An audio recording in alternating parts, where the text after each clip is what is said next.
So here's our latest update with the 57 project. Last one was on all the mounts on the rear suspension. Those are all tacked into place. I don't want to fully weld them until I drop this all out of the way. I don't want to drop it out, fit it again for the control arms, then drop it out again. So all the final welding will be done all at once. So the factory arms are aluminum arms that are 3 inches longer than what I made, and they would be outside the frame rail here, and the wheels and tires that I want to fit are crashing into them. So I shortened them up 3 inches. I was going to pocket the whole frame. That's what all these marks here are. And I was going to pocket all in, tuck all that, and it was going to be fairly well involved. So I ran some tests to see about shortening the control arms over here. One of my buddies mentioned a very simple way to test the geometry of the rear suspension. So what I did was these 2 points are the exact reference points of the front bracket on the frame on the Corvette. These 2 points right here, which are really points, the tip of screws sticking up, so watch your fingers. These are the exact distance of the mount points on the rear axle, and these arms out at this point, and this point, and that one, and that one are all factory length.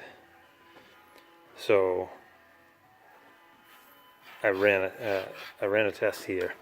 I put a reference hole here, here, and here, and just stuck a marker through the hole, ran it through my arc, ran it through my arc there, ran it through my arc here. And this has 4 inches of suspension movement. So this mark references maximum compression, totally bottomed out. This is at ride height, and this is full extension, like basically hitting a very good bump, almost coming airborne. So now each sweep I made with this was the factory length control arm here, here, and this one here are the factory length. And I shortened it by 1 inch, 2 inch, and 3 inches, and these are all the same. 1 inch shorter, 2 inch shorter, 3 inch shorter, and the same down here. Now if you look, they're all almost identical. Just at full sweep, when I got down to the 3 inch, this started spreading in, pulling forward about 1/8 of an inch, which that's negligible. It's next to nothing.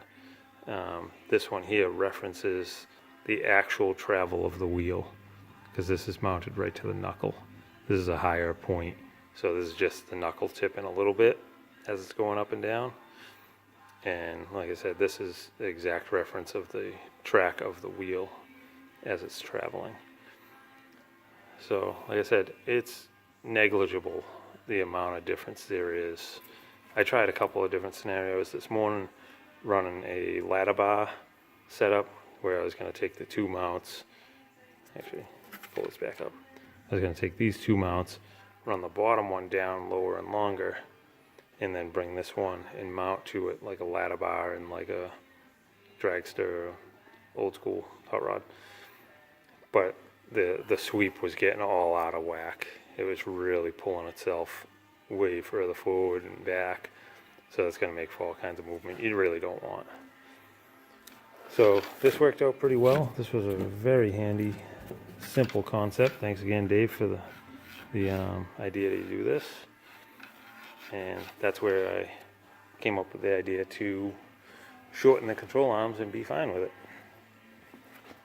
So anyway, back over here, control arms, they are just mocked up with the black iron pipe. This will just be templates for the bends and the lengths when I'm finally ready to finalize and make them. Make sure I don't want to shorten one, lengthen one, or anything like that. So that's the latest update, and yeah, thanks for watching, and we'll check in later.